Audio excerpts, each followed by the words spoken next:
भाइयों, आखिरकार एक लंबे संघर्ष के बाद, जो कि मुख्य रूप से अहिंसात्मक था और जिसका नेतृत्व ऐसे विलक्षण व्यक्ति ने किया जो अहिंसा और सत्य को ईश्वर का पर्याय मानता था, परंतु स्वतंत्रता के किनारे पहुंचने के अंतिम चरण में भारत को खून की नदी में से होकर गुजरना पड़ा और यह नदी भारतीयों ने ही खोदी थी तथा इसमें भारतीयों का ही खून बह रहा था। अभूतपूर्व पैमाने पर लोगों का निष्क्रमण हुआ।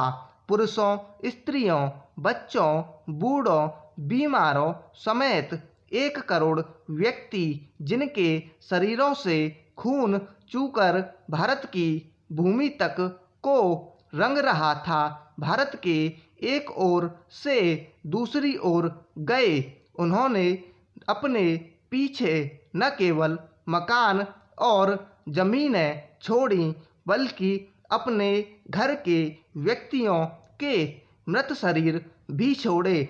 स्वतंत्र भारत के किनारे तक पहुंचने के लिए देश को यह मूल्य चुकाना पड़ा और वह 2 प्रभुता संपन्न राष्ट्रों भारत और पाकिस्तान में विभाजित हो गया। यह 15 अगस्त 1947 की बात है। कांग्रेस ने, जो वास्तविक रूप से 1885 से भारत की राष्ट्रीय वाणी थी, हमेशा भारत की एक राजनीतिक इकाई के रूप में संकल्पना की थी। कांग्रेस को अंत में भारत का विभाजन स्वीकार करना पड़ा। वैसे तो यह स्वीकृति सहमति से दी गई थी, परंतु वास्तविक रूप में देखा जाए तो यह ब्रिटिश शासकों द्वारा पिछले कई दशकों से उत्पन्न की गई परिस्थितियों के दबाव के कारण था।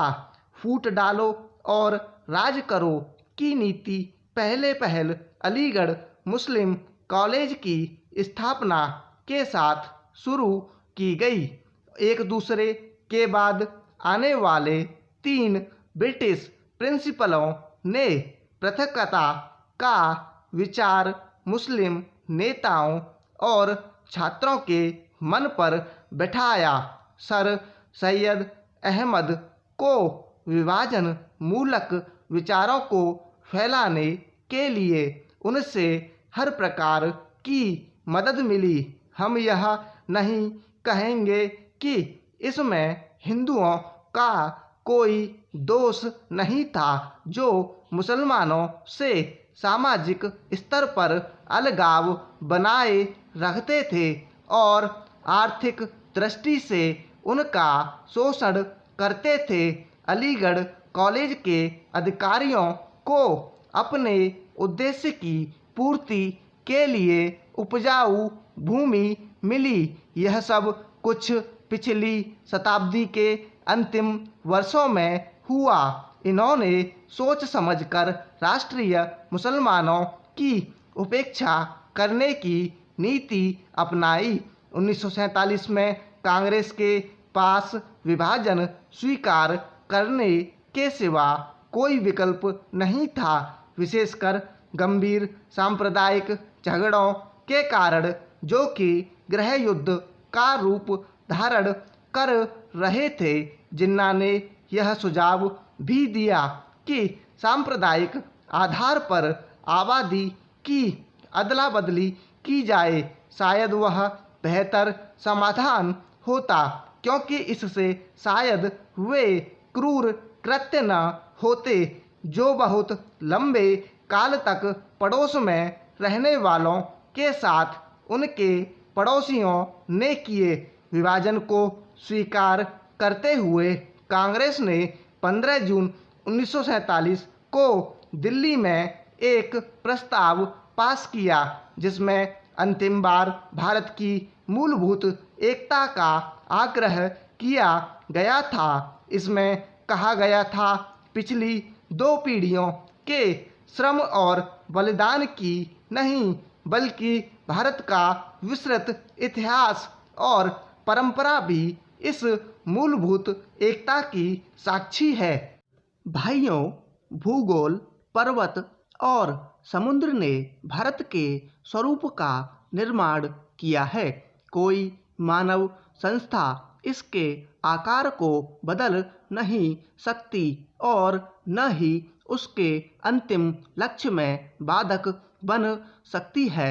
आर्थिक परिस्थितियों और अंतर्राष्ट्रीय मामलों की लगातार मांगों के कारण भारत की एकता और भी आवश्यक हो गई है। भारत के जिस चित्र को हमने अपने दिलों में संजोया है, वह सदा हमारे दिलों और दिमागों में रहेगा। अखिल भारतीय कांग्रेस समिति गंभीरता से यह विश्वास करती है कि जब वर्तमान भावनाओं की उत्तेजना समाप्त हो जाएगी, तो भारत की समस्याओं को उचित परिप्रेक्ष्य में देखा जाएगा और भारत में 2 राष्ट्रों के अस्तित्व के झूठे सिद्धांत को समाप्त कर दिया जाएगा और सभी इसका त्याग कर देंगे। सामान्यतः राष्ट्रीयता जातीय, भाषाई अथवा भौगोलिक तत्वों पर आधारित होती है, परंतु इस्लाम का अलग अस्तित्व है जो अन्य धार्मिक वर्गों में मिश्रित नहीं होता।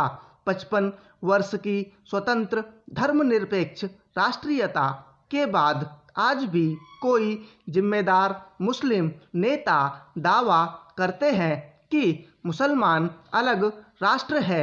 एक जिम्मेदार दल द्वारा इतने अधिक करुणाजनक और आत्मभ्रामक प्रस्ताव की कल्पना भी नहीं की जा सकती जितना कि अखिल भारतीय कांग्रेस समिति ने 15 जून 1947 को पास किया था।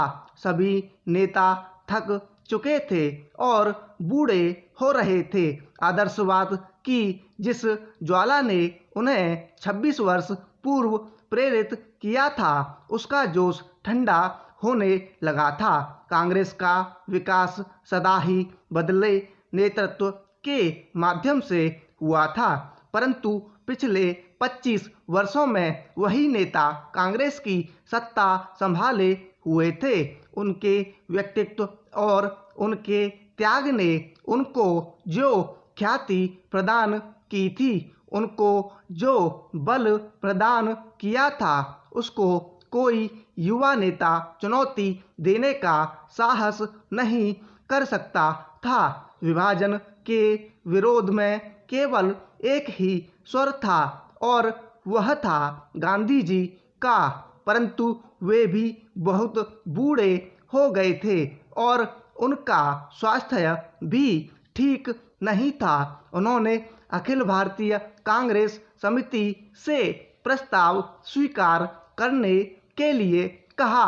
यदि वे नई कार्यकारिणी समिति और नई अंतरिम सरकार के लिए नए नेता नहीं चुन सकते। प्रस्ताव को पहले कार्य समिति ने पास किया।